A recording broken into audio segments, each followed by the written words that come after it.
Bienvenue à ce numéro du Journal des Journaux paru du 4 au 10 novembre 2024. Un numéro que nous entamons avec des scandales politico-financiers. À cet effet, statut de la magistrature que cache la nouvelle ordonnance prise par le CNSP.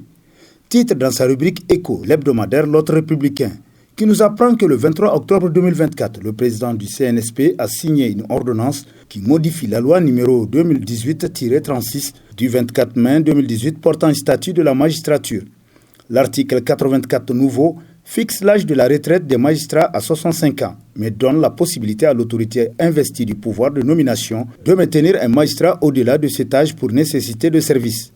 La durée du maintien est précisée dans l'acte de nomination. Cette disposition suscite des interrogations légitimes, surtout lorsqu'on sait qu'il y a des milliers de jeunes Nigériens qui nourrissent la vocation de devenir magistrats. Selon l'autre républicain qui poursuit qu'au regard de cette ordonnance, l'ordonnance de nomination peut les maintenir et ce faisant, ils ne seront plus indépendants puisque dès qu'ils auront pris des décisions qui ne lui plaisent pas, elle peut mettre fin à la prorogation de leur délai. Cela va de soi. Mémorandum d'entente apportant la construction d'un complexe pétrochimique à Dosso.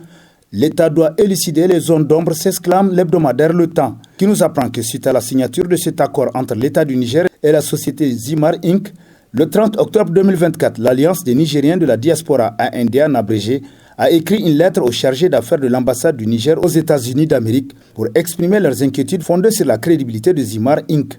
Selon les investigations préliminaires de l'AND, Zimar Inc. a été créé le 8 décembre 2015 au Canada, dans l'État de l'Ontario, sous le numéro de société 24 94 95 1. Mais également que l'entreprise Zimar n'a jamais été en conformité réglementaire et statutaire avec ses autorités administratives et fiscales de tutelle. Par ailleurs, nous apprend davantage Le Temps. D'autres investigations supplémentaires ont révélé que l'entreprise Zimar Inc. ne dispose pas de patrimoine immobilier qui reflète la stabilité financière d'une entreprise de son calibre, car elle est locataire dans le bâtiment où se situe l'adresse qu'elle a fournie dans ses formalités lors de la formulation de sa demande d'agrément en décembre 2015. Limogeage salvateur au ministère du Pétrole, une réponse à l'affaire Zimar, s'interroge dans la rubrique Vue du perchoir de sa parution en date du 5 novembre, le quotidien privé L'Enquêteur, pour qui il est en effet intéressant de noter que ce contrat controversé a été initié sous l'autorité de l'ancien ministre du Pétrole Barké Moustapha et qu'il impliquait alors les anciens secrétaires généraux adjoints et DGH, désormais écartés de leurs fonctions. Les limogeages de l'ancien secrétaire général adjoint et du directeur général des hydrocarbures apparaissent ainsi non seulement comme une réponse aux turbulences causées par l'affaire Zimar, mais également comme une mesure salutaire pour rétablir la discipline et le bon fonctionnement au sein des ministères vitaux pour l'économie nigérienne d'après L'Enquêteur pour qui, en nommant de nouveaux responsables, le général Tchani et le CNSP ouvrent la voie à une gestion plus rigoureuse et plus transparente des ressources pétrolières, débarrassée des querelles personnelles et des pratiques douteuses. Bras de fer Orano, État du Niger, le groupe nucléaire français pris au piège du CNSP, titre entre autres à la une de sa parution en date du 7 novembre le quotidien privé La Nation, qui nous rappelle qu'un proverbe bien connu de chez nous affirme que le manque d'intérêt et de soins est plus humiliant pour une femme que le divorce brutal. En examinant l'évolution du bras de fer entre le Niger et la France, on voit que les dirigeants nigériens actuels sont bien versés dans le riche patrimoine culturel de notre pays dont ils semblent s'inspirer pour agir. En tout cas, la situation de blocage que vit le groupe Orano ne pas sans nous rappeler la position de la femme négligée, constate le journal qui nous apprend que sur plus de 300 millions d'euros de pertes pour le groupe français depuis l'avènement du CNSP et des coupures récurrentes en France, chose inimaginable avant les événements du 26 juillet 2023. Pendant ce temps, les délais contractuels s'étirent et bientôt le minerai stocké à Arlit deviendra, en vertu des accords, une propriété du Niger qui pourra le vendre à qui il veut, quitte à le vendre aux enchères publiques. C'est là véritablement un coup de génie, conclut La Nation.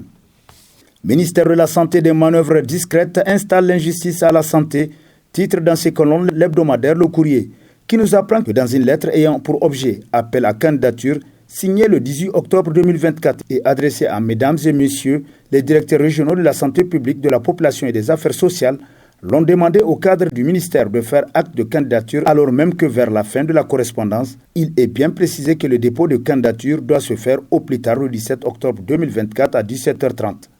Pourquoi la lettre n'est écrite qu'un jour après la date limite, ne donnant aucune chance de s'y conformer et de jouer à l'égalité des chances pour que d'autres Nigériens, au-delà de ceux qui pourraient avoir eu l'information par d'autres couloirs, puissent également postuler pour prétendre à la même formation? Se demande l'hebdomadaire pour qui, Pourtant, l'on a cru qu'avec les militaires, de telles pratiques pourraient être à jamais bannies dans le pays. Mais on chasse le naturel, il revient au galop, non sans décevoir les Nigériens qui avaient rêvé du meilleur avec le CNSP, constate le courrier. Amère vérité, tous ceux qui s'égosillent sur les plateaux de télévision pour faire croire à un bon départ du CNSP pour une gouvernance meilleure dans notre pays sont soit des hypocrites, soit des amnésiques. Titre dans sa rubrique Nation, l'hebdomadaire satirique Le Canard en furie. Pour qui le CNSP doit nécessairement revoir sa copie si son action vise réellement à servir le Niger et son peuple. Car la bonne gouvernance ne peut s'accommoder ni de la corruption, ni des détournements des deniers publics, encore moins de l'impunité. Pour servir le Niger et son peuple, le CNSP doit nécessairement faire juger les affaires qui ont ponctué la vie de la 7e République. Une souveraineté nationale qui est chantée alors que ceux qui ont justement agenouillé le Niger sont logés à la bonne enseigne sous le CNSP. De quelle refondation parle-t-on? S'interroge le Canard en furie qui conclut. Malgré tous ces signes inquiétants, les compatriotes qui se disent intègres et véridiques soldats engagés pour le bien-être du Niger et de son peuple continuent à chanter que nous sommes dans le meilleur Niger possible et que le CNSP est à aduler. Ministère de la Communication, cérémonie de signature de mémorandum des satellites pour assurer la souveraineté de l'AES, titre à sa une le bimensuel L'Étincelle, qui nous apprend que chaque pays aura au moins son satellite secondaire. Le Niger pourra aller à un 2e ou 3e secondaire. Au terme de ce projet, les pays de l'AES pourront eux-mêmes piloter leurs satellites de communication et il sera géré en leur guise. Il n'est pas question de laisser une partie ailleurs pour sa gestion, car c'est très important. Les autorités ont fait en sorte que notre souveraineté soit assurée à travers ces satellites, étant donné qu'on est pressé d'avoir ces équipements qui du reste sont très importants pour les pays de l'AES. Une possibilité a été offerte par la Russie qui accepte la location de tous ces équipements similaires en attendant la fabrication du satellite. C'est une prouesse à l'actif des dirigeants de l'AES qui ont opté pour la souveraineté de nos États et les techniciens ont la lourde charge de concrétiser cela, conclut L'Étincelle. Niger, des solutions holistiques adaptées aux questions d'insécurité au Sahel, s'exclame Mouria La Voix du Niger, pour qui les pyromanes extérieurs utilisent, manipulent les jeunes fils des terroirs désœuvrés dans la déstabilisation des pays du Sahel. Par conséquent, selon le journal, il serait hautement souhaitable d'organiser des séances de formation en technique de renseignement généraux aux populations bien ciblées en vue qu'elles renseignent discrètement et efficacement les forces de défense et de sécurité à mieux faire face efficacement à l'insécurité grandissante dans les pays du Sahel.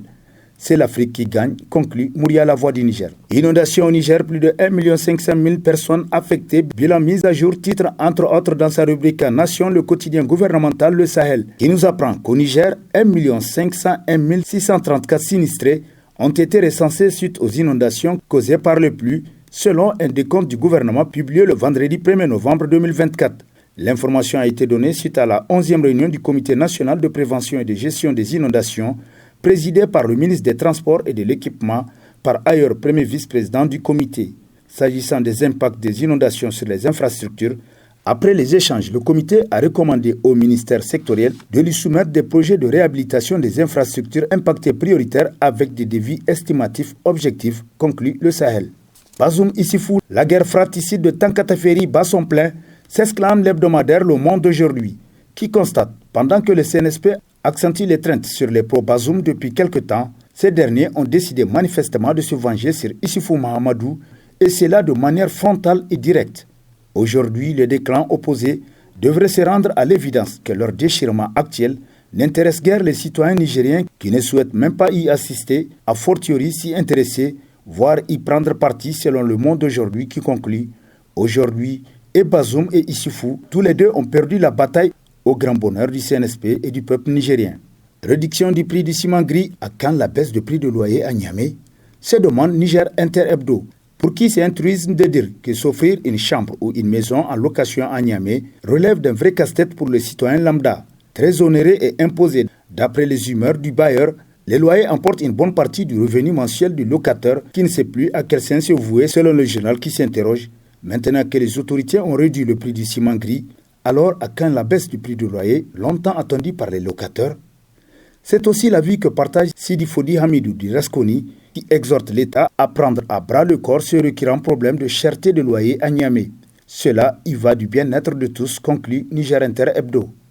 Contrôle routier dans la ville de Dosso quand la police nationale joue au rodéo dans les rues de la cité, s'exclame le bimensuel Toubal Info. selon qui il s'agit de l'éternel problème entre les policiers routiers et les conducteurs de taxi-moto et de tricycles appelés communément ADDTA. Des jeunes gens qui conduisent ces engins en faisant fi des lois et règlements qui régissent ce secteur relevant du transport urbain. C'est ainsi que des tricycles et des motos qui sont payés à des centaines de mille sont mis en circulation sans qu'au préalable, les propriétaires daignent réunir les conditions de mise en circulation, notamment les pièces exigées par la loi. Un incivisme que les autorités communales et la police peinent à solutionner en dépit de maintes tentatives d'amener ces derniers à se conformer à la réglementation en vigueur. Dépourvus du minimum de pièces exigées, ces conducteurs refusent de se soumettre au contrôle de la police et préfèrent fuir à chaque fois qu'ils aperçoivent les policiers dans la circulation, constate Toubal Info qui renchérit. Du coup, ce refus d'obtempérer est considéré par les policiers comme un affront auquel ils tentent de répondre de façon peu orthodoxe et musclée. 45e édition de lutte traditionnelle, Dosso a mis en place son comité régional d'organisation, titre dans sa rubrique e-sport l'hebdomadaire Niger Times, qui nous apprend que le vendredi 1er novembre 2024, une étape importante pour l'organisation de la 45e édition du championnat national de lutte traditionnelle a été franchie avec l'installation officielle du comité régional d'organisation. Cet événement a rassemblé plusieurs acteurs de la région avec à leur tête le gouverneur de Dosso, le général Hiro Umaru, qui a également été désigné comme président du comité selon Niger Times qui nous apprend aussi qu'outre les préparatifs pour ce championnat, le gouverneur a annoncé la nomination de Amadou Sunna Seydou Germakoy en tant que nouveau sultan de Dosso. Désignation du sultan de Dosso, le CNSP opte pour le maintien de la méthode coloniale, titre à sa une l'hebdomadaire Écho du Monde, qui nous apprend que la vacation du pouvoir au sultanat de Dosso, constatée depuis le 31 octobre 2022 avec la disparition de l'honorable sultan Feu Maïdanda Seydou Germakoy, vient de connaître son épilogue après 2 ans d'attente. Enfin, par arrêté numéro 1151, signé par le ministère de l'Intérieur le 31 octobre 2024, le nouveau sultan de Dosso est désormais connu en la personne de Amadou Sunna Seydou Germakoy, ancien cadre du ministère des Affaires étrangères et diplomate à la retraite, nous apprend davantage Écho du Monde qui conclut. Le ministère de l'Intérieur a dû jauger les différents camps pour voir le côté par lequel la paix et la stabilité seront au rendez-vous au profit de toute la communauté. Et sur ce prend fin le présent numéro de la revue de presse. Prochain rendez-vous, plaise à Dieu dans une semaine, avec toujours la même passion de vous servir. Bonne lecture et au revoir.